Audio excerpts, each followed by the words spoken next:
¿Qué tal? Muy buenas tardes, querida audiencia. Estamos en un programa más de Sábados Culturales de Radio Canaco y en esta ocasión tenemos el gusto muy especial de contar con un invitado muy especial, un gran amigo, Jorge Quintas. Jorge, buenas tardes. Muchas gracias, mi querido Néstor. Muchísimas gracias por esta invitación. Muchas gracias a todas las personas que nos están viendo, que nos están escuchando. Radio Canaco, muchísimas gracias. Y bueno, pues la verdad que es muy grato estar aquí contigo, es muy grato estar con todos ustedes. Y bueno, pues aprovechar este espacio para poder disfrutar sobre la historia del buen vestir, de la vestimenta del hombre, el caballero, la dama, en fin.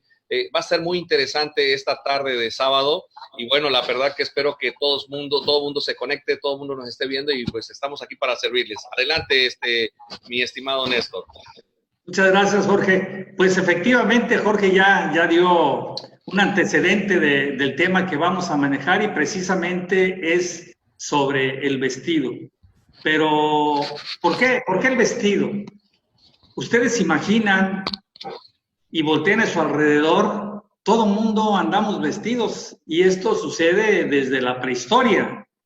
Y precisamente esta es parte de una cultura muy especial que tenemos y que de repente no reflexionamos, no nos ponemos a pensar de dónde viene todo esto del vestido. Y precisamente nuestro invitado de esta ocasión, que es un experto en la cuestión del vestido, pues él nos va a ilustrar. Antes, quisiera comentarle a nuestra amable audiencia sobre el desarrollo profesional que ha tenido Jorge a lo largo de este tiempo, de su experiencia en la parte del buen sastre, ¿no? Él crea Sastrerías Quintas en 1989. Estamos hablando ya de una experiencia, a pesar de que es una persona muy joven, de más de 30 años. Funda la sastrería, iniciando con conocimientos sartoriales y de alta confección bajo el sistema Rocosa, y luego nos explicas esto de Rocosa. Sí, claro. Los que somos neófitos en el asunto, pues definitivamente no sabemos ni por dónde está esta situación. En 1994 se incorpora Ana de Alta Costura. En el año de 1996 forma parte de la mesa directiva de la Federación Mexicana de Sastres, haciéndose cargo de la dirección de foros sartoriales. Y en el 89 se integra al equipo de trabajo para la realización del Congreso Panamericano del año 2000, siendo secretario del Comité de Realización. ¿Por qué comento esto? Porque el tema de la sastrería tiene una relevancia internacional muy grande. Tal vez no nos imaginamos que es un gran movimiento que inicia en Europa y que a la fecha hay puntos muy especiales, que los vamos a comentar ahora, donde la moda es algo muy, muy especial. Jorge, a lo largo de esta charla vamos a ir platicando sobre tus intervenciones en todo este aspecto relacionado a la asociación, a los congresos, donde has sido un partícipe muy activo, pero sí me gustaría mucho que nos comentaras cómo se va dando esto del vestido desde la prehistoria. Claro que sí, Néstor, pues antes que nada, pues te agradezco muchísimo, una presentación de lujo, mi estimado Néstor, muchísimas gracias. En verdad que siempre es muy grato compartir la experiencia de tantos años y bueno, ¿por qué no también compartir esa trayectoria de la vestimenta del ser humano? Porque en verdad que es muy interesante saber desde dónde comienza esto. Bueno, pues empezaré comentándoles que la historia del vestido comienza desde la prehistoria. Me gustaría ver si podemos ir viendo las imágenes desde la prehistoria con la necesidad de cubrir la piel debido a las situaciones climatológicas. El hombre prehistórico se dio cuenta que debía o tenía que cubrirse la piel de los animales que cazaba. Sin embargo, fueron descubriendo que no era tan fácil realizar estos movimientos. Entonces, fíjate que ahí nace una parte muy interesante. Una, la necesidad de protegerse de este accionar de la cacería. Si bien es cierto, conforme fue avanzando, fue cubriéndose de sus partes, fue cubriéndose del frío, de las inclemencias del tiempo, pero una de las razones más importantes por el cual el hombre empezó a utilizar una vestimenta cada vez más sofisticada fue precisamente por eso, por la cacería. Fíjate qué padre, qué interesante. Entonces, el hombre fue evolucionando, fue creando vestimentas más sofisticadas, como lo dije, utilizando las pieles de los mismos animales porque eran tejidos más gruesos, porque sus pelos eran gruesos y de alguna manera ante el embate de esos animales, pues ellos necesitaban estar protegidos.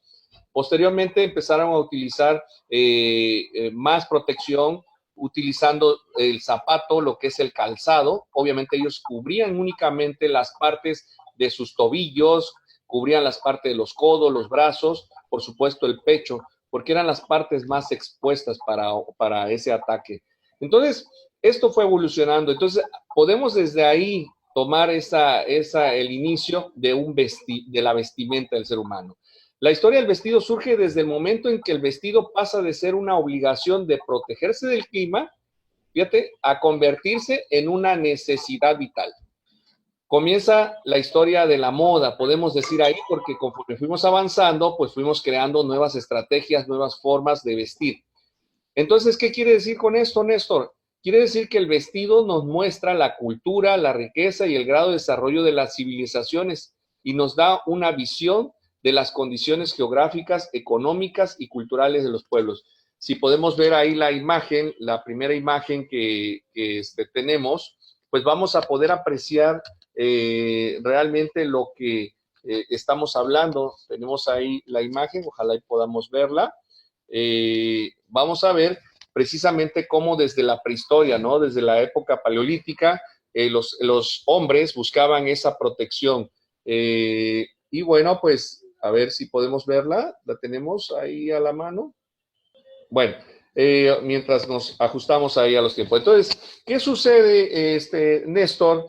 Que realmente podemos considerar que el ser humano empezó a crear una forma de vestir, una cultura. Obviamente, como bien lo dije hace un momento, en esto, pues obviamente hubieron civilizaciones y pues que de alguna manera todo dependía desde los puntos geográficos, desde los puntos económicos y las culturas de los pueblos. Esto también es muy importante, Néstor, mencionarlo. ¿Por qué? Porque era obvio que el ser humano, de alguna manera, no eran los mismos climas. Por ejemplo, en la zona, los polos, en la zona central, lo que es la línea del Ecuador, en la zona del suroeste. Entonces, ahí podemos ver, bueno, ahí lo podemos observar, la vestimenta de la ropa paleolítica. Si ustedes observan en esta imagen, podemos ver fácilmente, claramente, cómo empieza el ser humano a protegerse desde sus partes nobles, ¿sí? Posteriormente podemos ver ahí cómo van empezando a cubrir poco a poco las partes más expuestas ante esos embates. Posteriormente fue la creación del calzado y así sucesivamente fue acrecentando la vestimenta. En esa imagen, en la sexta imagen, podemos observar que ya las pieles eran más cargadas. En esta imagen también podemos ver precisamente lo que estábamos hablando, ¿no? Cómo el ser humano se protegía de alguna manera de esos embates. Si observaban, únicamente empezaron primero con la protección de sus partes nobles, pero se dieron cuenta que pues no era posible, estaban expuestos por mucha fortaleza que llegasen a tener, por mucha piel tan ruda que llegaran a tener, siempre eran lastimados por los animales porque los embates eran muy fuertes. Entonces empezaron ellos a tener esa protección conforme fueron avanzando. Ahora, ¿qué sucede ahí, mi estimado Héctor, Néstor? Algo muy sencillo. A partir de ese momento, damos por entendido que empieza una era del buen vestir. Prácticamente el ser humano empezó a crear sus propias vestimentas de acuerdo a sus puntos geográficos. ¿Qué nace ahí? Bueno, pues sencillo, podemos observar que nacen diferentes culturas. Hace un momento mencioné sobre la cultura de la zona de los polos. Obviamente ellos utilizaban pieles mucho más gruesas, incluso dentro de su vestimenta utilizaban la misma grasa de los animales para untársela, e independientemente de que lo ingerían, lo untaban en sus pieles para poder generar ese calor y poder soportar esas pieles tan gruesas que se ponían encima y no causara cierto daño, sino produciera más calor. Entonces, ahí podemos observar que prácticamente el ser humano se fue adaptando en diferentes zonas geográficas, de acuerdo a su vestimenta. Ahora, podemos pasar a la siguiente imagen, Néstor, cómo a través de un inicio de la época de la prehistoria, pues podemos observar que nacen otras culturas. Puse culturas básicas, las principales de la historia, y bueno, tres de ellas son la cultura egipcia, la cultura griega y la cultura romana. ¿Qué sucede? Bueno, pues aquí podemos dar por entendido que conforme la historia fue avanzando, conforme el ser humano fue avanzando, en diversas culturas se dieron diferentes formas de vestir. Por ejemplo, ahí tenemos en la cultura egipcia, podemos observar que se mantuvo durante 15 siglos, fíjate nada más, 15 siglos, el vestido de túnica de lino. Si bien es cierto, en la antigua Egipto, el tejido de lino era un tejido muy natural, muy común utilizarlo. El tejido de lino requiere de zonas muy calurosas para poder producirse. Esto era una vestimenta muy común para usarlo en ambos sexos, tanto en las damas como en el caballero, utilizaban mucho el tejido de lino. Una de las prendas egipcias más características es el famoso calasiris. Fíjate, el calasiris era un rectángulo de tela que las mujeres llevaban pegado al cuerpo, acabando debajo de los pechos y sujeto con tirantes. Ahí podemos ver algunas imágenes como en la cultura egipcia únicamente cubrían sus partes con tejidos de lino, incluso algunas veces hasta la misma cabellera lo mantenían cubierto. Entonces, ¿qué sucedía ahí? Bueno, pues esto se acompañaba a veces de una capa corta sobre los hombros o de un collar adornado con piedras preciosas. Pero a partir de ese momento podemos observar cómo la cultura universal del vestir fue polarizándose, fue manteniendo una polaridad, fue definiendo una polaridad de quiénes eran la clase obrera y quién era la clase acomodada, la clase pudiente, la clase que tenía el poder para ahora sí, para gobernar. Ahí podemos observar a Cleopatra en esta imagen, cómo utilizaba una vestimenta muy similar, ¿sí? Pero la distinguía de los demás como compuesta a base de todos sus adornos, sus accesorios de joyería, y bueno, pues eso hacía una distinción de todas las demás personas que se encontraban en su pueblo, por así decirlo. El traje masculino era el shenti, una simple túnica ajustada al cuerpo que podía ir acompañado de placas doradas y collares en los pectorales, dependiendo del estatus del individuo. Fíjate nada más cómo a partir de ese momento podemos observar que ya empieza a haber una definición, incluso hasta de moda, ¿sí? O sea, yo tengo poder, yo puedo utilizar esos collares con piedras preciosas. Tú no. ¿Por qué? Porque eres de clase baja, eres trabajador. Entonces, empieza a haber un camino del buen vestir, pero definiéndose modas y también definiendo las culturas y las clases sociales. Entonces, de eso dependía el estatus del individuo. Para cubrirse la cabeza, tanto hombres como mujeres llevaban el clav, un tocado formado por un pañuelo liso, y además se utilizaban pelucas y postizos de rafia o pelo natural que se ponían sobre la cabeza rapada o el propio pelo. ¿Te das cuenta cómo prácticamente estamos definiendo lo que es la cultura egipcia, como poco a poco se va encaminando desde una necesidad de vestir, una necesidad de poder mostrar la protección ante un embate contra los animales, y poco a poco fue definiéndose también las culturas socioeconómicas, o sea, cómo puedes la vestimenta hacerla o separarla para definir clases sociales. De igual manera nos sucede con la cultura egipcia y la cultura romana. En Grecia, tanto hombres como mujeres usaban el chitón. El chitón, esto era una túnica sujeta a los hombros por medio de broches y alfileres, a las que se superponía una capa llamada imatión. Sobre una pieza, los jóvenes, especialmente los jinetes, llevaban un manto corto llamado clamide.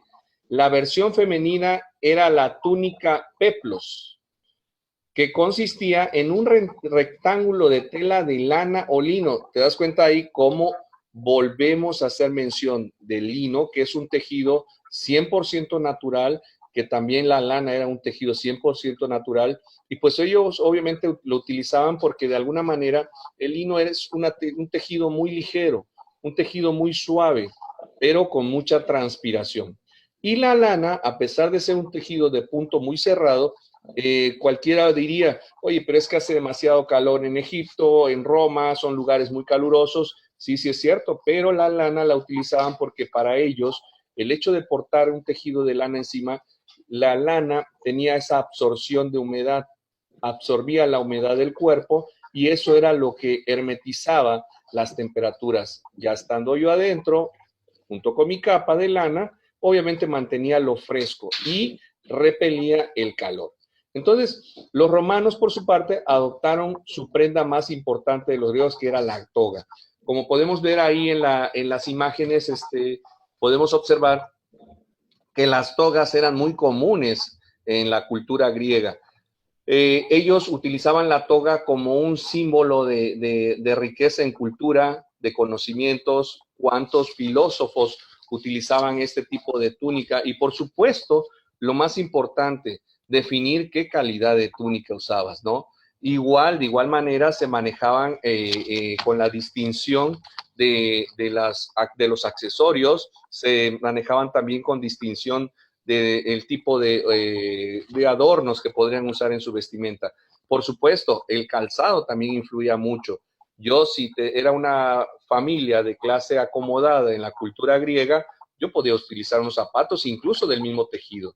Entonces, ahí vamos conociendo un poco más de la cultura, cómo fueron poco a poco acomodando tejidos, cómo fueron descubriendo los tejidos naturales, cómo de una piel de animal pasan a utilizar tejidos naturales como son el lino y la lana. La lana, pues obviamente de los borregos. En la imagen de abajo, si podemos observar, la diferencia de vestimenta que ahora observamos en la cultura griega y romana empieza a cambiar, empieza a variar. Si observamos, iniciamos con tejidos, con pieles de animales para su protección. Aquí ya no. Aquí ya había más un proceso de utilizar los metales, la coraza, el escudo, el casco, la túnica. Incluso la túnica, si pudiéramos observar una túnica que utilizaban los guerreros romanos, eran barras metálicas unidas sobre tejidos naturales. ¿Esto para qué? Para que ellos tuvieran la libertad de movimiento en su caminar, en su accionar, y pudieran también tener esa transpiración y poder tener un mejor movimiento. Eran barras de metálicas entrelazadas por tejidos naturales. Igual utilizaban su lanza, empezaron a utilizar ya metales, la espada, la lanza, y pues por supuesto lo que le llaman ellos la greba, que es prácticamente lo que cubría el tobillo. El tobillo y la parte frontal de la pierna, que es el peroné. Entonces, podemos ir viendo, Néstor, cómo fuimos avanzando desde el nacimiento de el uso de una vestimenta para protección, después para poder hacer ya el embate con los animales y posteriormente acrecentarlo hasta las culturas griegas, egipcias y romanas. No sé si hay alguna pregunta. Lo interesante de este asunto, Jorge, que vale la pena comentárselo a nuestra audiencia, es que estamos hablando de vestimentas de miles de años, ¿Sí? de varios miles de años. Totalmente de acuerdo, estamos hablando de muchos miles de años, desde lo que estamos hablando de la prehistoria, la época paleolítica, la época en que realmente el ser humano no buscaba otra cosa más que subsistir, nada más. Y estamos hablando de cientos y cientos y cientos de años en el cual empieza de manera quizás inconsciente a crearse una moda, una cultura y después una moda. Una moda que, bueno, ya más adelante vamos a retomar la parte de la era moderna, cómo adoptamos algunas de las ideas de esta cultura para traerla hoy a la modernidad y pues la verdad que es muy elegante utilizarla. Pero bueno, no sé si hay alguna otra pregunta, Néstor. No, yo creo que es buen momento para hacer una pausa y regresamos en un momento. Muchísimas gracias. La Cámara Nacional de Comercio, Servicios y Turismo de Veracruz le da la más cordial bienvenida a Néstor Mora, promotor de seguros del grupo AB, socio comercial de MetLife. Estamos conscientes que sufrir una enfermedad o accidente nos puede afectar financieramente y que un ahorro a largo plazo nos ayudaría mucho al final de nuestra vida laboral. La protección contra ese impacto financiero adverso lo puedes encontrar en el seguro MED99. Es un seguro de vida que te respalda cuando más lo necesitas. Y a largo plazo de tu vida como asegurado, te respaldamos con nuestra asesoría y servicio. Contáctanos en los teléfonos que aparecen en pantalla. Uno de nuestros asesores de seguros te orientará de acuerdo a tus necesidades particulares de protección. Casmabarac te reembolsará el 5% de tu compra en apoyo por la pandemia COVID-19. Lo único que tienes que hacer es presentar tu ticket de compra en las oficinas de la Cámara Nacional de Comercio ubicadas en la Avenida Allende, número 1389 de la Colonia Centro, en Veracruz. Los tickets no son acumulables. Promoción válida para socios Canaco y sus colaboradores. El 22 de junio de 1879 se fundó la Cámara Nacional de Comercio, Servicios y Turismo de Veracruz, misma que fue creada en la lonja mercantil, siendo su primer presidente Francisco Landero y Cos, quien se había desempeñado como administrador de la aduana y gobernador del estado de Veracruz. Somos la segunda Cámara de Comercio más antigua del país. Cumplimos 140 años sirviendo al comercio organizado de Veracruz. Uniformes Noris, la única tienda de uniformes que piensa en los niños y jóvenes con camisas y playeras 100% de algodón. Estamos ubicados en Bravo, entre Cerdán y Arista, Colonia Centro. Llama a los teléfonos 2299-3288-40. Te esperamos. Únete al grupo Bolsa de Trabajo Canaco Veracruz y podrás ofertar o encontrar empleo de manera fácil y directa. Volvemos con esta interesante entrevista, Jorge. Ya nos hablaste de cómo se dio a través de la prehistoria la cuestión de la vestimenta, pues digamos que muy rudimentaria, y ya se fue sofisticando al paso del tiempo en algunas culturas que para nosotros son madres, ¿no? Como la cultura griega, la cultura egipcia y también la romana, que pues de ahí venimos del origen latino. Así es. Bien. Pero hay un tema muy especial que me gustaría mucho que adentráramos con tus comentarios. ¿En qué momento se empieza a diferenciar la parte de la vestimenta en relación a los sexos? Porque la vestimenta antes era muy genérica. Así es, efectivamente, Néstor. Fíjate que la historia es muy interesante, cómo nos va marcando esa diferencia entre sexos. No hay que olvidar que a mitad del siglo VIII hasta la mitad del siglo IX, el aumento de lujo se vio en toda Europa. Por ejemplo, Vamos a poner un ejemplo. El emperador Carlomagno usaba trajes lujosos, confeccionados con ricos tejidos de seda importados del Próximo Oriente, ¿sí?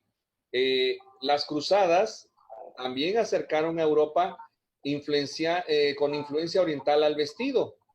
En ese entonces, fíjate que las mujeres en Europa occidental usaron el velo musulmán, cubrían con él sus cabellos y parte del escote. Ahí empieza ya una definición más clara de lo que era la vestimenta entre el hombre y la mujer. Fíjate qué interesante. Y cubrían con él sus cuellos y parte del escote.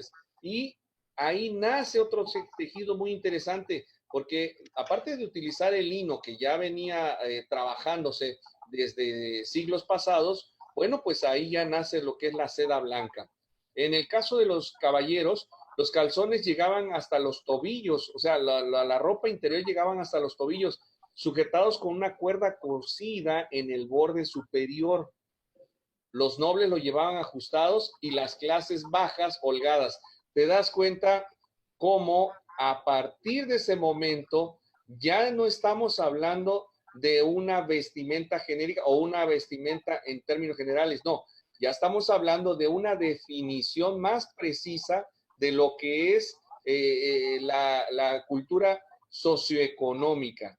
Yo, por ser rico o pudiente, sujetaba mi ropa y los que eran gente de clase baja los utilizaban más holgados. Esto dieron el origen a las medias y a los pantalones. Fíjate nada más, o sea, tú vas a usar medias, tú eres clase baja. Yo voy a usar pantalones, soy de clase alta.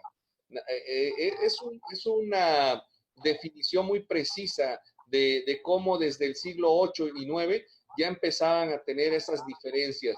Ya la cultura del buen vestir pasa a ser una definición de clases. En el siglo XII aparece una túnica nueva en la vestimenta de la mujer, se ajusta el cuerpo hasta las caderas, entonces las faldas caen con pliegues hasta los pies. En este caso podemos observar ahí a una imagen de Carlomagno. Si observas, podemos ver que, ok, utilizaban las famosas túnicas, pero iban acompañadas de grandes metales preciosos, el oro y diferentes piedras también preciosas y elegantes. Y en el caso de la dama, como dijimos, lo cubrían todo lo que es la parte de sus cuellos con velos y parte del escote con tejidos de lino y de seda. Y obviamente también ahí podemos ver incrustaciones de pedrería. Ya empezamos a tener una definición más precisa, lo que es la moda de dama y la moda de un caballero. Entonces, aquí podemos ya entender un poquito más sobre el avance de la vestimenta. En esta época comenzó a tomar un auge la burguesía. Fíjate, los gremios empezaron a vestir como si llevasen un uniforme para distinguirse de los demás. Incluso hay una parte muy interesante que se las quiero compartir a todos ustedes. Ahí mismo existe el libro de los oficios. Este libro menciona unos oficios que se dedicaban a la indumentaria. Y ahí es donde surge el sastre, la modista, los sombrereros y los zapateros. ¿Cómo ves, Néstor? ¿Te la sabías esa? No, gente de oficio y que realmente trascendieron a través del tiempo. Así es, así es. Entonces, date cuenta cómo podemos entender ahí que ya hubo la necesidad de adecuar oficios para cubrir esas necesidades. El sastre, la modista, el sombrerero, el zapatero, que viene a ser prácticamente las personas artesanas para poder realizar ese tipo de vestimenta. Cómo vimos, cómo estamos observando un crecimiento paulatino de lo que es el vestir, ¿no? Entonces, en la siguiente imagen, no sé si la podemos ver por ahí. ¿La tenemos ahí a la mano? Ah, ok.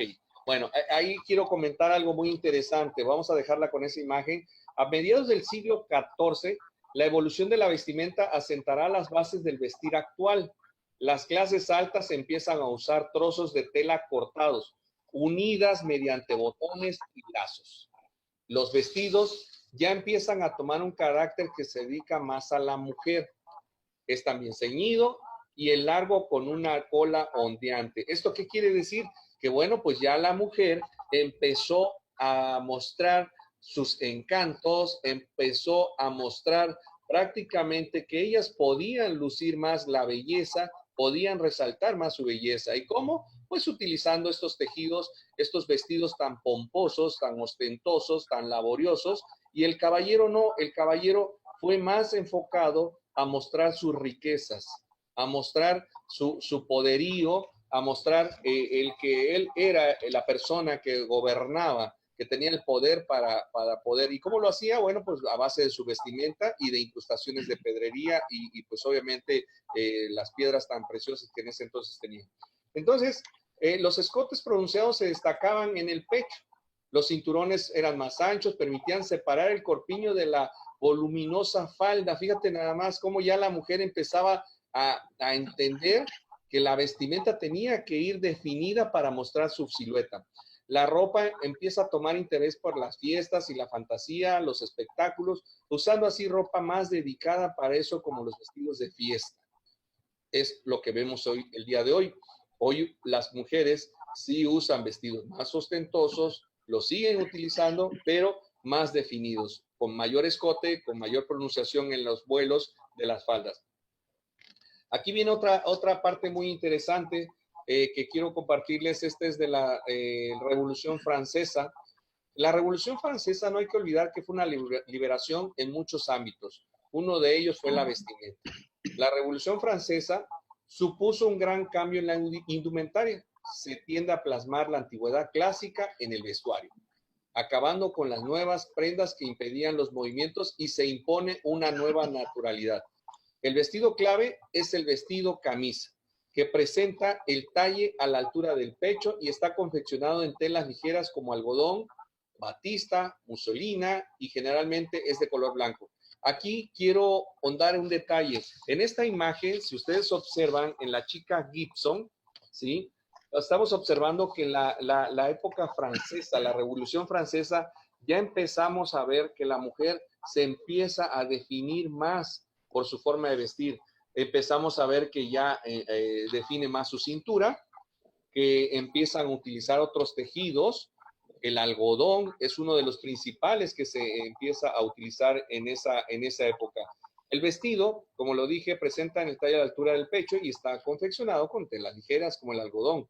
Ahora, aquí viene una parte interesante, Néstor. Durante la llamada la Belle Époque, o sea, que quiere decir en francés significa los buenos tiempos, a finales del siglo XVIII, la cual se caracterizaba por la riqueza, ostentación y extravagancia, los vestidos almidonados y con crinolina marcaban el código de vestir.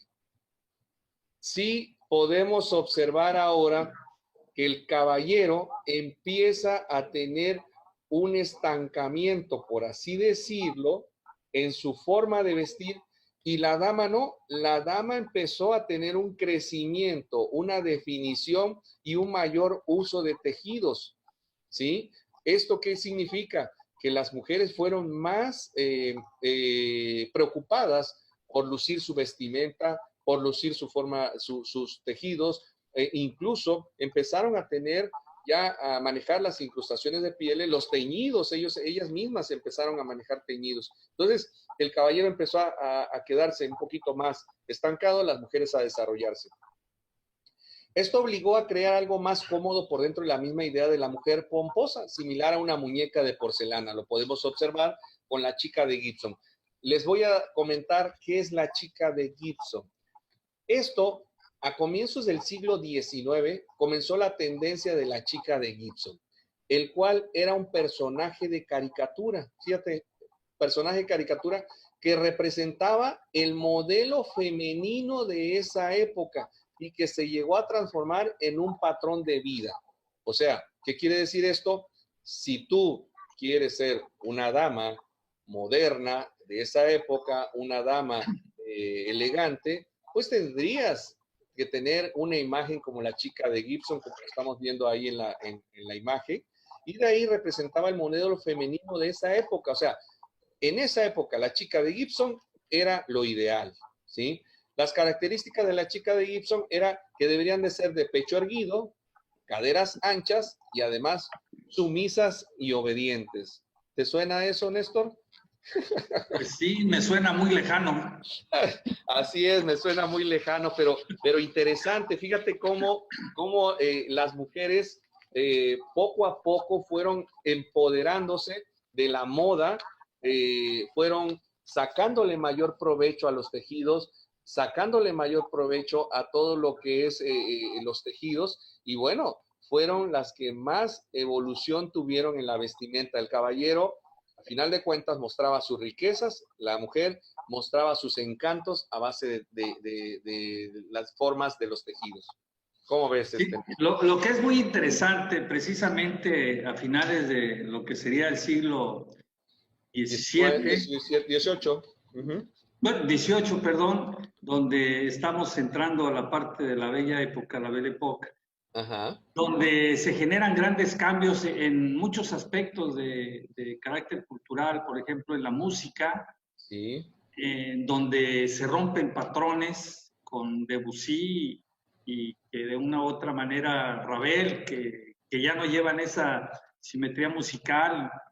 Así en es. la parte también de la pintura, Sí. donde también se rompen esquemas y patrones, y ahora lo estamos viendo también con la parte del vestido, ¿no? Donde se lanza un atrevimiento muy especial. Sí, totalmente. Una época de cambios muy grandes. Totalmente de acuerdo. ¿Cómo define mucho el siglo XVIII, a finales del siglo XVIII, todos estos cambios? Y pues ni hablar, para el siglo XIX, pues obviamente la tendencia era ya muy definida, ¿no? Tú querías ser parte del buen vestir, querías ser parte de una chica con buena imagen, pues tenías que tener algo similar a lo que ellos llamaron la chica Gibson. ¿Cómo ves?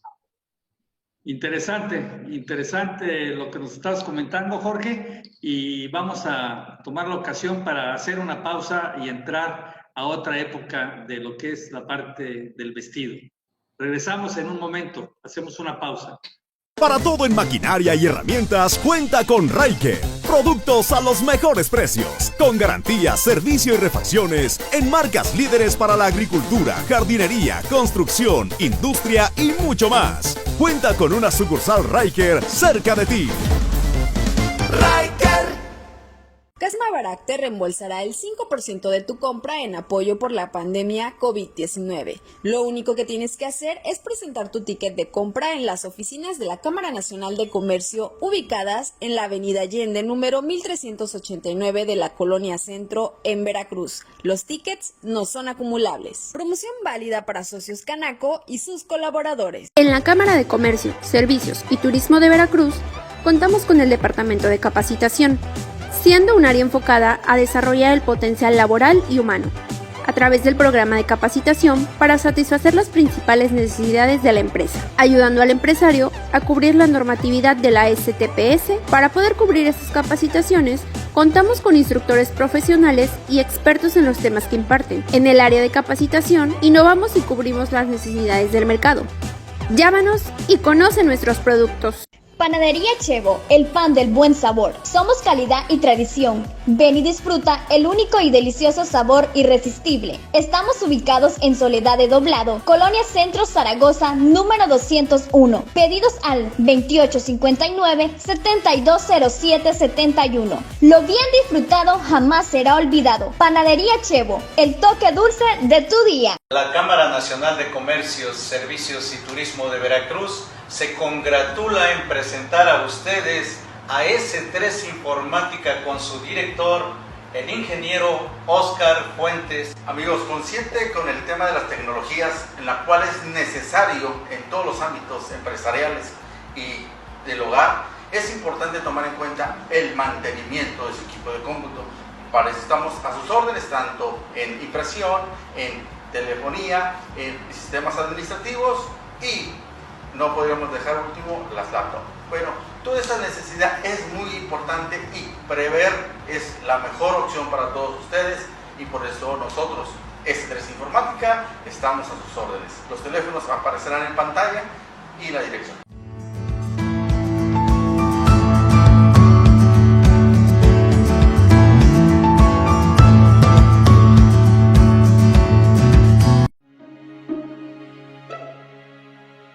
El 22 de junio de 1879 se fundó la Cámara Nacional de Comercio, Servicios y Turismo de Veracruz, misma que fue creada en la lonja mercantil, siendo su primer presidente Francisco Landero y Cos, quien se había desempeñado como administrador de la aduana y gobernador del estado de Veracruz. Somos la segunda Cámara de Comercio más antigua del país. Cumplimos 140 años sirviendo al comercio organizado de Veracruz. Regresamos, Jorge, con esta plática relacionada con la vestimenta, y quisiera que nos platicaras precisamente lo que se observa a principios del siglo XIX, que pues fue una época muy, muy importante ya para detonar todo el desarrollo que actualmente tenemos. Sí, así es, Néstor. Fíjate que que es una época en que define la forma de vestir. Se considera que Francia definitivamente es uno de los impulsores más importantes de la moda. Realizó grandes cambios, definió muchas vestimenta para dama y para caballero. Y bueno, quiero empezar comentándoles que la historia del vestido del siglo XIX comienza desde las conquistas napoleónicas. También influían en el vestir. Tras la expedición de Napoleón en Egipto, la moda se tiñó de cierta orientalidad y se puso de actualidad el turbante. Esa es una de las cosas que empezó a ocasionar o provocar un intercambio de culturas, de moda, como la moda oriental influyó también en la época de Egipto. Bueno, pues empezaron a utilizar el turbante. A raíz de eso, bueno, en la Guerra de la Independencia volvió a despertar interés hacia lo español. Los hombres adoptaron nuevamente la capa española y la mantilla, la peineta y el abanico reclamaban la atención de las mujeres. De alguna manera, el siglo XIX, Néstor y amigos que nos están escuchando y nos están viendo, podemos entender cómo las culturas empezaron a fortalecerse y a definirse incluso hasta con sus mismas accesorios. Aquí, como lo estamos mencionando, los españoles de alguna manera utilizaban ya la mantilla y la peineta y el abanico.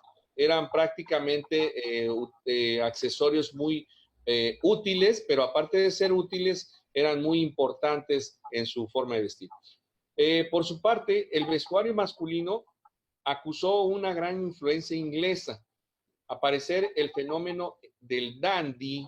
Fíjate, Néstor, amigos, no sé si ustedes o tú, Néstor, habías escuchado esa palabra del dandy.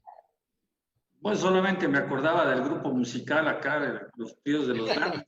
De los dandis. No, pero sí, el dandy era una persona distinguida en su vestir. Claro, e incluso muchas veces siempre veíamos a alguien elegante y le decíamos, oye, pareces un dandy, ¿no? Y qué padre, ¿no? Pareces un dandy, oye, vistes como un dandy. Pero lo decíamos quizás, pero no teníamos el conocimiento de esta. Bueno, pues para que veas desde dónde nace, desde la influencia inglesa, el fenómeno del dandy. El hombre que destaca por su elegancia sin llamar la atención. Fíjate nada más la definición de lo que es el dandy. El hombre que destaca por su elegancia sin llamar la atención. Es esa persona que de alguna manera trae ya esa imagen, esa fuerza para poder presentarse e impactar a los demás. A esas personas se le llamaban dandy. Y se ponen de moda los fracs, los chalecos y las corbatas. A partir de ese momento, la mujer empieza a convertirse también como una protagonista de la moda. O sea, aquí estamos observando que el caballero empieza a tener ya una evolución, empieza a definir ya más la elegancia sin perder de vista también que existían ya mucho más marcadas las cuestiones socioeconómicas. Yo como caballero en esa época podía utilizar camisa blanca de manga larga. Curiosamente, fíjate, curiosamente, la gente pobre en esa época, o la clase baja, por así decirlo, utilizaban también camisa blanca, pero un detalle muy simple y que se los quiero compartir era que a los pobres, ¿sí? Utilizaban el cuello de la camisa pegado al cuerpo de la camisa, por así decirlo. Y la realeza no. La realeza utilizaban los cuellos desprendibles. ¿Por qué? Porque eran los únicos que tenían la capacidad económica para quitársela, lavarla y ponerse otra. Esto definía a la clase acomodada, quitar los cuellos y poner los cuellos. Igual los puños. Poco a poco empezó a definirse y la gente, la burguesía, empezó a utilizar la camisa blanca y empezaron a dejársela las ropas de color a la gente de clase baja. Entonces, con esto, a partir de esa hora, pues como te dije, la mujer empieza también a tener cierto protagonismo. Alrededor del año de 1820, se acusa un cambio bastante brusco en la silueta de la mujer. Vuelve la cintura alta, las faldas anchas y las mangas se inflan. Los manguitos y el abanico se convierten en accesorios impredecibles. O sea, si antes empezaron a adoptarlo como una necesidad, pues ahora era como prácticamente un accesorio para mostrar el empoderamiento y la burguesía. Y los sombreros se adornaban con flores y plumas. O sea, esa era la definición. Como un accesorio podían ya tomarlo como una definición de empoderamiento en la mujer. Bueno, pues con el tiempo el mariñaki se fue aplanando, dando el origen al polizón. Podemos ver ahí en la imagen, a ver si podemos ver ahí, Néstor, la historia del vestido en el siglo XIX, los dandis. Si podemos observar, ahí vemos a unos caballeros que ya empezaban a definir su forma de vestir, ya utilizaban los sombreros de copa, ya utilizaban los pantalones mucho más definidos al cuerpo. Incluso también se mostró, a partir de ese momento, también se muestra la ropa para la cacería. Ahí también nace la idea de lo que llaman el tejido inglés. Si observas, toda la ropa de cacería eran de tejido inglés. Lo que es el príncipe de Gales también nace otro tipo de tejido en 100% lana.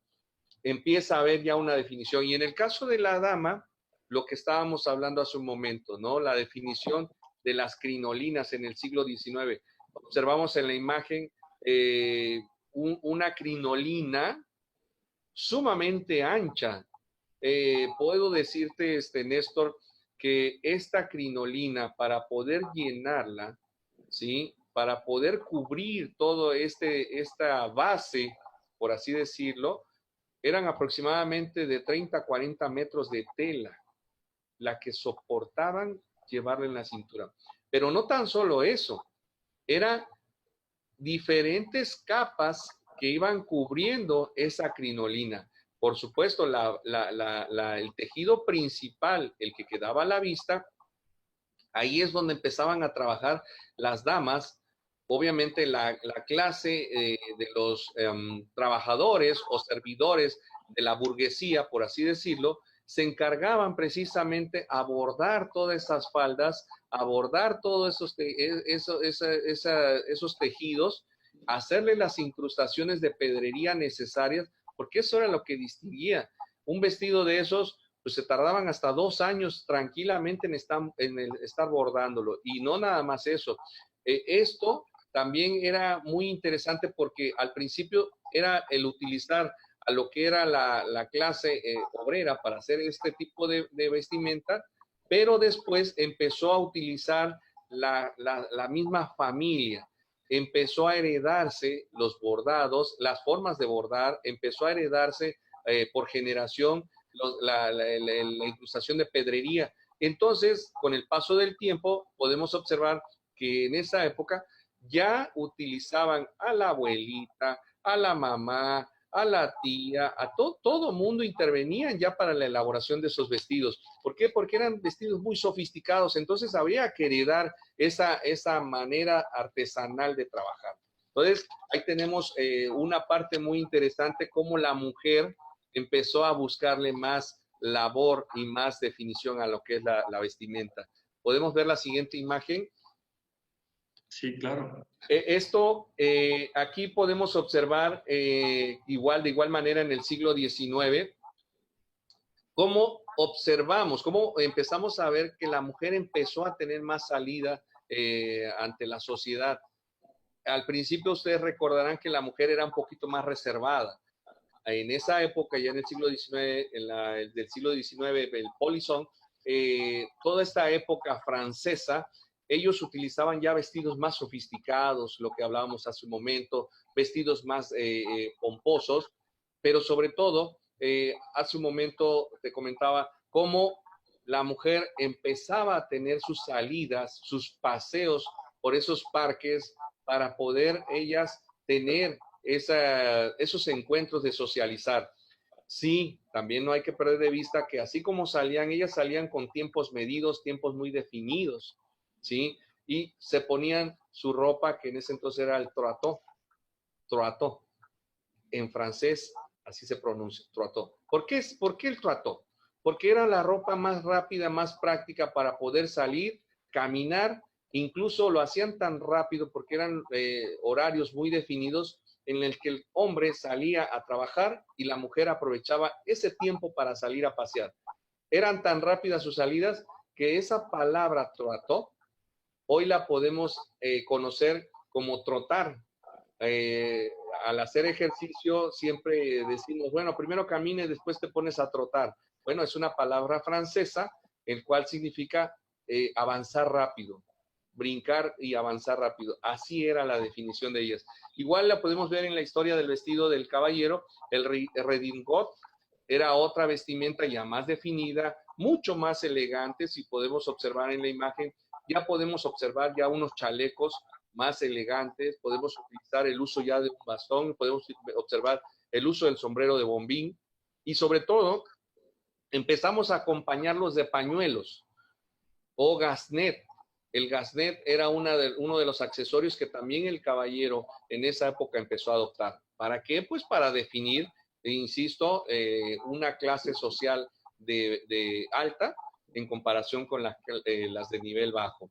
La historia del vestido del siglo XIX, lo que era la chaqueta Norfolk, esta podemos observarla que era un poquito más deportiva. Para ellos, este tipo de vestimenta la consideraban deportiva, para la cacería, para andar en bicicleta.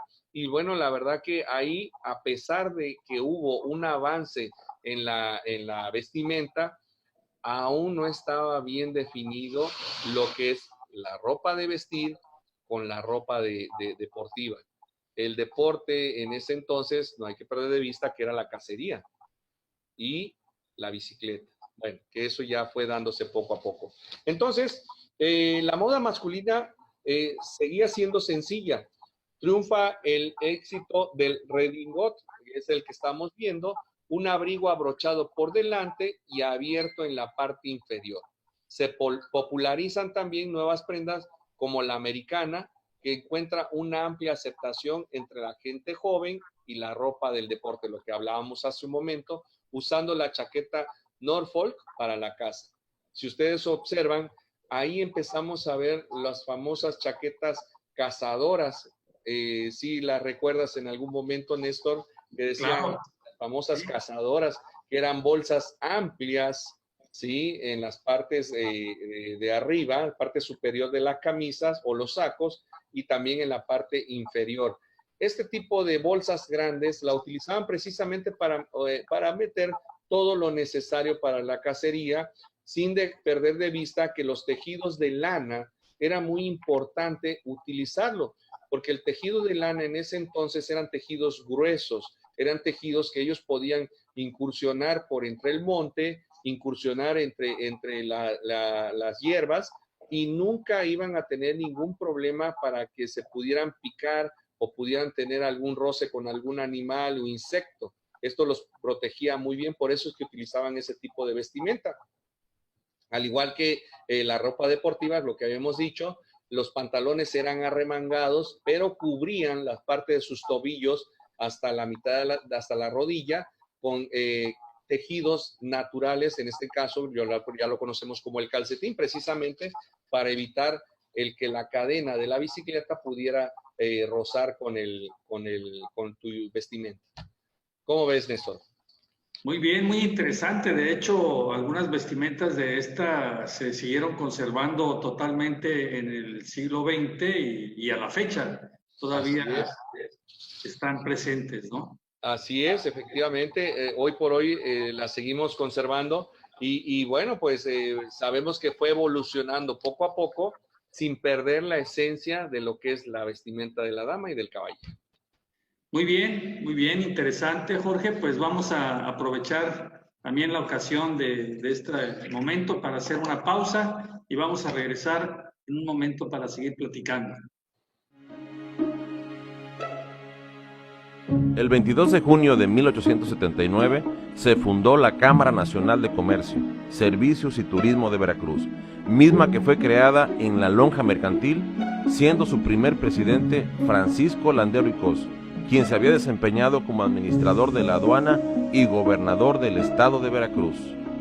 Somos la segunda Cámara de Comercio más antigua del país. Cumplimos 140 años sirviendo al comercio organizado de Veracruz.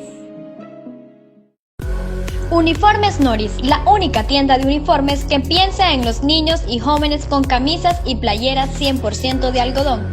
Estamos ubicados en Bravo, entre Cerdán y Arista, Colonia Centro. Llama a los teléfonos 2299-3288-40. Te esperamos.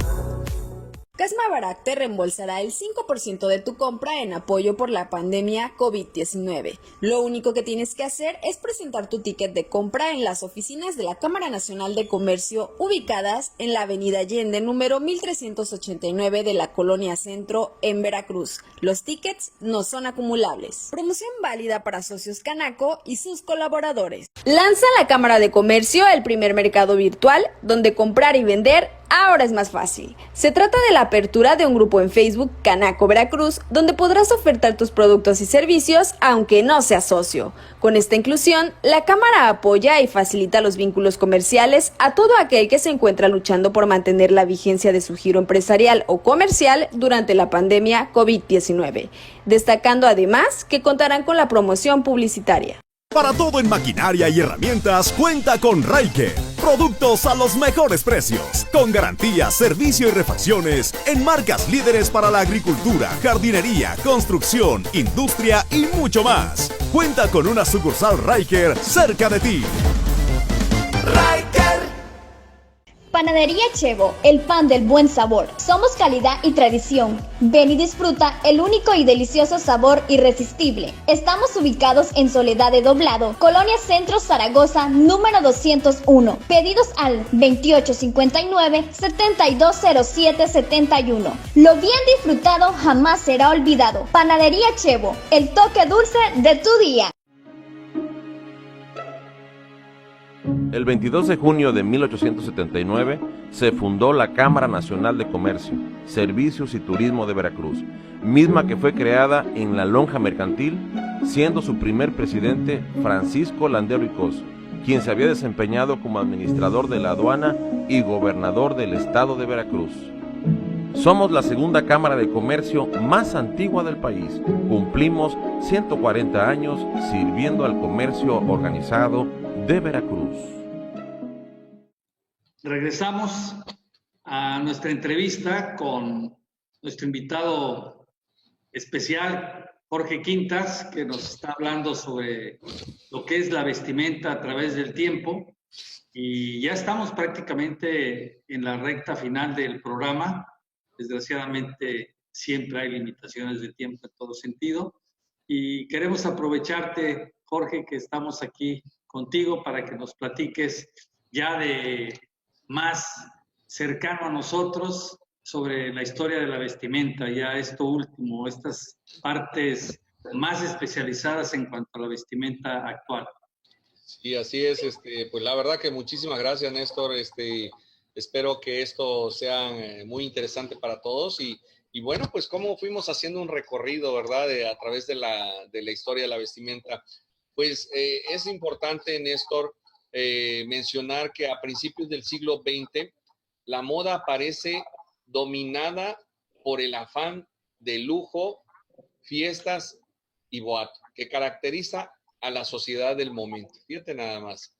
Es llamada Beige o Belle Époque, que la época bella, la forma que se define la silueta de la mujer, el cuerpo, cómo empieza a tomar cierta rigidez, los bustos más adelante, se apuntala más en la cuestión del corset, las caderas hacia atrás, en fin, empieza a tener una evolución muy interesante, las faldas más ajustadas en las caderas, se acampana en el bajo, dando una opción a una pequeña cola, es decir, empieza ya a tener una definición más precisa sobre una forma de vestir, cómo empiezan ya a manejar la elegancia de un buen vestir, de algo que empezó a verse como muy ostentoso, muy voluptuoso, a algo que empieza a ser más fino, más detallado, empieza a mostrarse más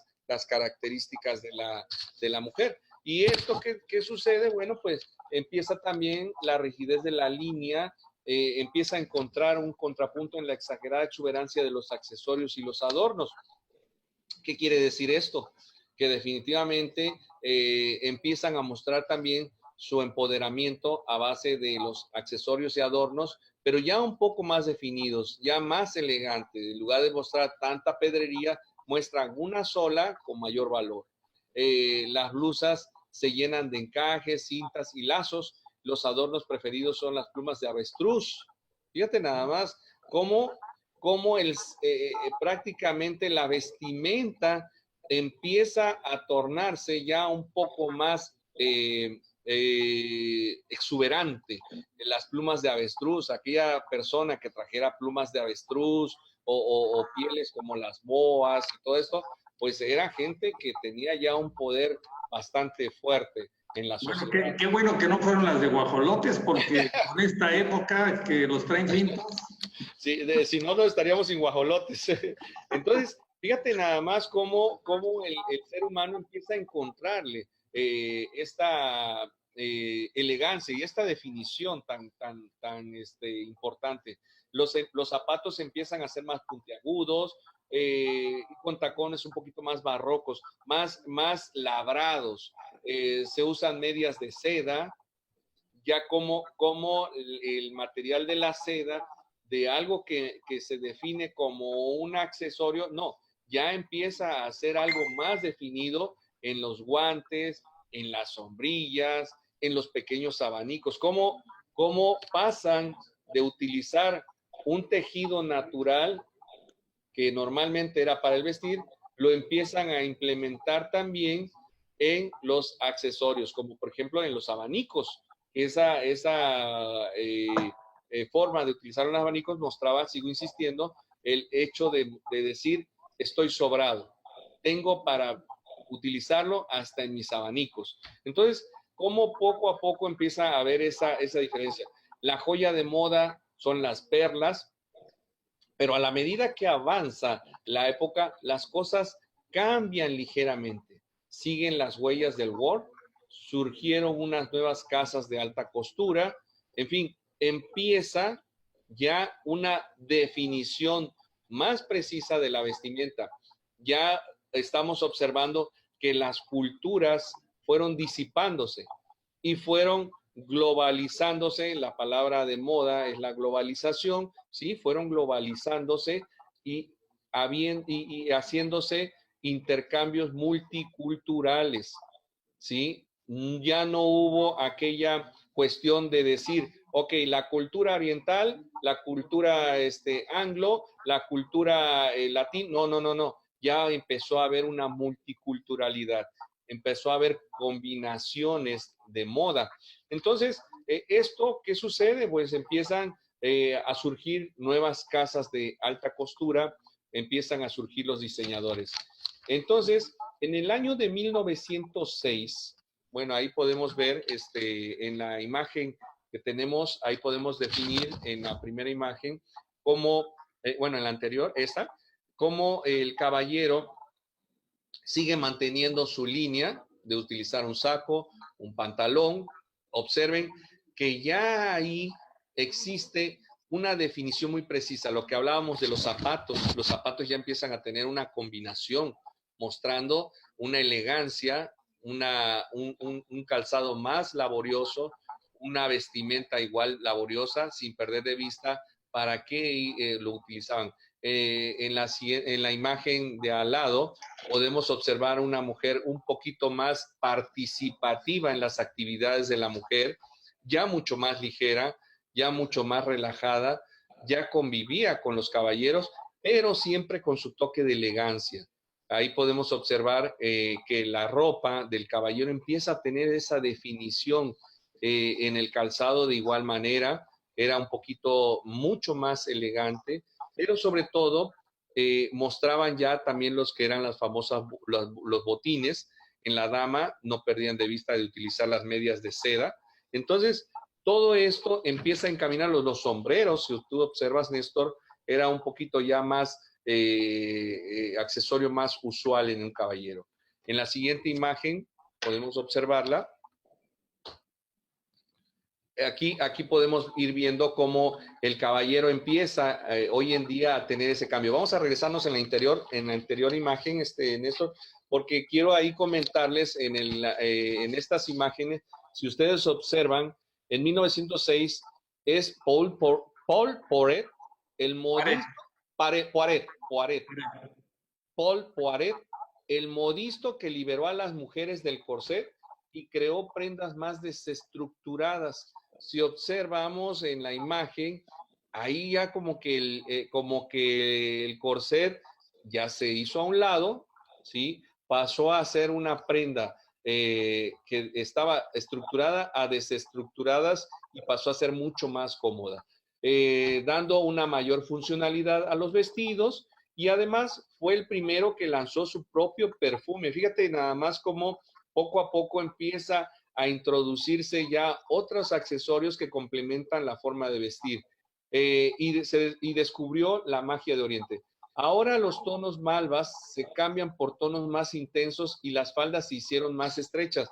Podemos ver ahí cómo la dama utiliza faldas más holgadas. ¿Por qué? Porque descubren que podían utilizar vestimentas más desestructuradas, dejan las famosas crinolinas, dejan los famosos corsets con varillas y empiezan a utilizar ropa mucho más ligera. Sin embargo, en el caballero sigue siendo la misma forma de vestir. Con ciertos cambios, bolsas de parche o bolsas estilo cazadora pasan a ser bolsas normales de vestir, tipo cartera, y siguen teniendo sus respectivas solapas, los pantalones en corte recto, pero siguen teniendo esa misma línea. Entonces, en este cambio, en este avance del nuevo siglo, los maquillajes sucumbieron a la fiebre orientalista y adoptaron los tonos púrpura y oro que habían fascinado a Helen Rubinstein, fundadora de la primera multinacional de cosméticos de la historia. Fíjate nada más cómo a partir de ahí ya empieza a haber cambios considerables en la vestimenta, pero no tan solo en la vestimenta, sino también en los complementos para poder lucir esta vestimenta. Los famosos cosméticos pasan a desplazarse poco a poco. Entonces, ahí vamos a pasar a la siguiente imagen, por favor, Néstor, y empezamos a ver aquí, las mujeres quieren romper esa opresión. Fíjense nada más algo muy interesante. Posteriormente, la nueva imagen era de una mujer trabajadora. ¿Se acuerdan que al principio hablábamos de eso? Una mujer trabajadora, una mujer de casa y eficiente. Luchaba por el derecho a voto y que se involucraba en los asuntos que eran privilegio del poder masculino. Fue entonces cuando salió a la luz el traje sastre, lo que vimos anterior, dependiendo de su finalidad. Por ejemplo, podemos encontrar vestidos para bodas, vestidos para comuniones, vestidos para fiesta, adaptándose a esos momentos concretos. ¿Hay vestidos para bodas? Sí, los hay, los cuales verían el corte para adaptarse a un protocolo de vestimenta. En este caso, quiero mencionar que allá por los años 40, la mujer empieza a tener un poco más de libertad o mucha libertad, y para las damas era prohibido en ese entonces salir a la calle con pantalones ceñidos. Fue en ese año, en ese periodo de los años 40 en que las mujeres se empoderan y salen a la calle con pantalones ya ajustados, pantalones ceñidos, y empiezan a utilizarlo mucho más abajo de la cintura, y esto da como pie, pues obviamente, una famosa rebeldía de la mujer mostrándose en la moda. Y hoy por hoy podemos darnos cuenta que esa evolución ha sido muy marcada. Ahí tenemos una imagen, Néstor, que puede definirnos perfectamente bien cómo la mujer ha ido haciendo cambios muy radicales, desde lo que es la forma, pues no sé si le podemos llamar deportiva para ir a la playa, o cómoda para ir a la playa, hasta ir avanzando, quitando más tejido, y pues hoy por hoy podemos observar trajes de baño muy definidos de 2 piezas, y bueno, que son muy cómodos y pues elegantes para las damas, y pues muy atractivas además, ¿no? En el caso del caballero, la moda fue cambiando. La moda fue cambiando, fue evolucionando poco a poco.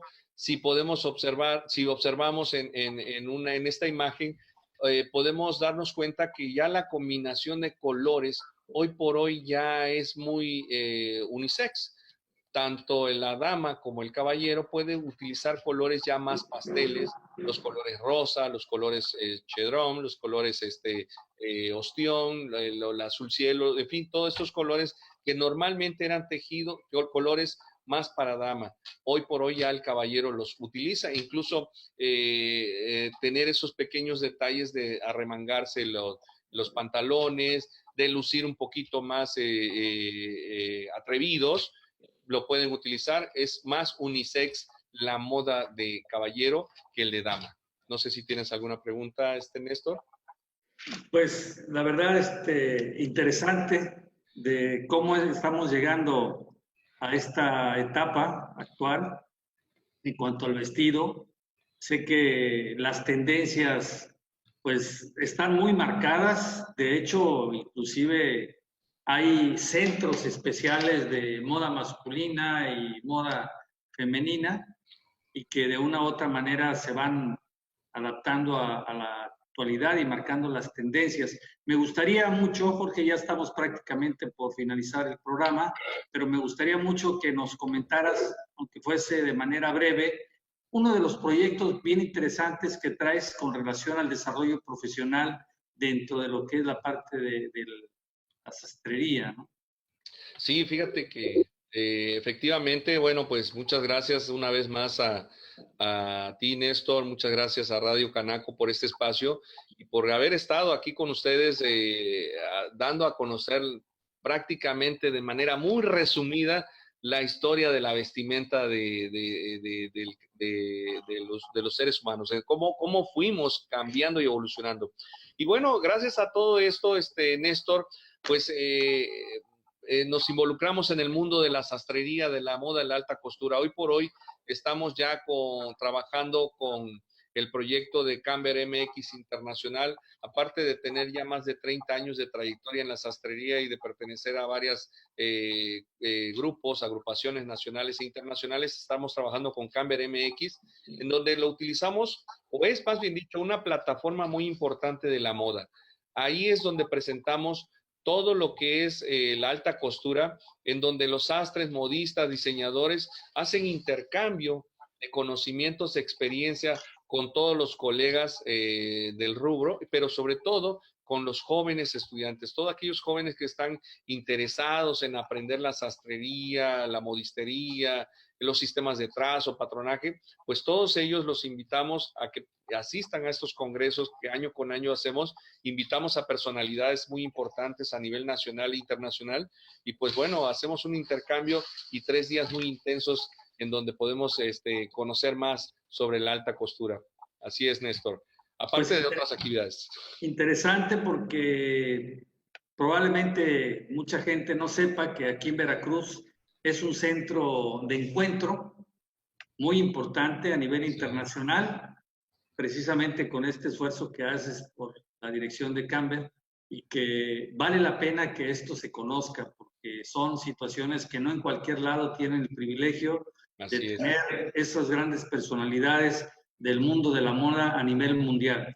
Así es, Néstor. Fíjate que es un orgullo que Veracruz sea sede de este tipo de eventos y bueno, pues ojalá podamos continuar con este proyecto porque la verdad ya sería el 7º para este año 2021, estamos ya trabajando sobre ello, pero sobre todo que lo aprovechemos, ¿no? Los mexicanos debemos aprovechar estas oportunidades de tener aquí a Veracruz como sede de estos grandes eventos. Grandes personalidades han estado con nosotros, personalidades que han estado en las grandes pasarelas de Milán, de Nueva York, de Colombia, de Argentina, y bueno, que han estado aquí en Veracruz. La verdad es increíble cómo Veracruz comienza a ser un punto central de la moda a nivel internacional, y bueno, pues la verdad orgullosos estamos de llevar al frente la presidencia y la fundación de esta plataforma Camber MX Internacional. Muy bien, pues muchas felicidades, Jorge, y muy agradecidos con tu presencia en este espacio. Claro. Creo que da pauta también para que podamos estar en otra ocasión y continuar precisamente con lo que hemos estado platicando para enriquecer conocimientos. Con todo gusto. Muchísimas gracias, Néstor. Muchísimas gracias a todas las personas que nos acompañaron en este espacio de Radio Canaco. Y bueno, yo estoy presto, vamos. Lo que hablamos el día de hoy fue la historia de la moda, de la vestimenta. Y bueno, ahora sí que hay mucha tela para dónde cortar, muchísima. Podemos hablar de ropa de caballero, de la dama, en fin, tantísimas cosas. Y bueno, yo estoy presto, ojalá y puedan dejarnos ahí sus comentarios, todas las personas que nos están viendo. Y con todo gusto podemos atender sus peticiones, claro está, con Néstor que nos brinde los espacios, por supuesto también a Radio Canaco. Y bueno, pues si me lo permites, Néstor, puedo dejar aquí mis redes sociales para que me sigan, por favor. Con mucho gusto, claro. Bueno, muchísimas gracias. Bueno, pues es muy sencillo. Por Facebook, la página oficial Sastrería Quintas, en Instagram Sastre Quintas, ahí me pueden seguir. Y bueno, también, por supuesto, todas las preguntas que ustedes requieran y todos los servicios que requieran por la vía WhatsApp, ahí pueden dejarnos sus comentarios también. El número de WhatsApp es 2292-668186. Estoy para servirles y muchísimas gracias, Néstor. Muchísimas gracias, Radio Canaco, y estoy aquí para servirles. Reitero mi agradecimiento, Jorge, un fuerte abrazo y me despido también de la audiencia que nos sigue, también especialmente agradecido con todos ustedes. Nos vemos en un próximo programa. Hasta pronto. Nos vemos. Únete al grupo Bolsa de Trabajo Canaco Veracruz y podrás ofertar o encontrar empleo de manera fácil y directa. El 22 de junio de 1879 se fundó la Cámara Nacional de Comercio, Servicios y Turismo de Veracruz, misma que fue creada en la lonja mercantil, siendo su primer presidente Francisco Landero y Cos, quien se había desempeñado como administrador de la aduana y gobernador del estado de Veracruz. Somos la segunda cámara de comercio más antigua del país. Cumplimos 140 años sirviendo al comercio organizado de Veracruz. Panadería Chevo, el pan del buen sabor. Somos calidad y tradición. Ven y disfruta el único y delicioso sabor irresistible. Estamos ubicados en Soledad de Doblado, Colonia Centro, Zaragoza, número 201. Pedidos al 2859-720771. Lo bien disfrutado jamás será olvidado. Panadería Chevo, el toque dulce de tu día. Uniformes Noris, la única tienda de uniformes que piensa en los niños y jóvenes con camisas y playeras 100% de algodón. Estamos ubicados en Bravo, entre Cerdán y Arista, Colonia Centro. Llama a los teléfonos 2299 3288 40. Te esperamos. La Cámara Nacional de Comercios, Servicios y Turismo de Veracruz se congratula en presentar a ustedes a S3 Informática con su director, el ingeniero Oscar Fuentes. Amigos, consciente con el tema de las tecnologías, en la cual es necesario en todos los ámbitos empresariales y del hogar, es importante tomar en cuenta el mantenimiento de su equipo de cómputo. Para eso estamos a sus órdenes, tanto en impresión, en telefonía, en sistemas administrativos, y no podríamos dejar último las laptops. Bueno, toda esta necesidad es muy importante y prever es la mejor opción para todos ustedes, y por eso nosotros, S3 Informática, estamos a sus órdenes. Los teléfonos aparecerán en pantalla y la dirección.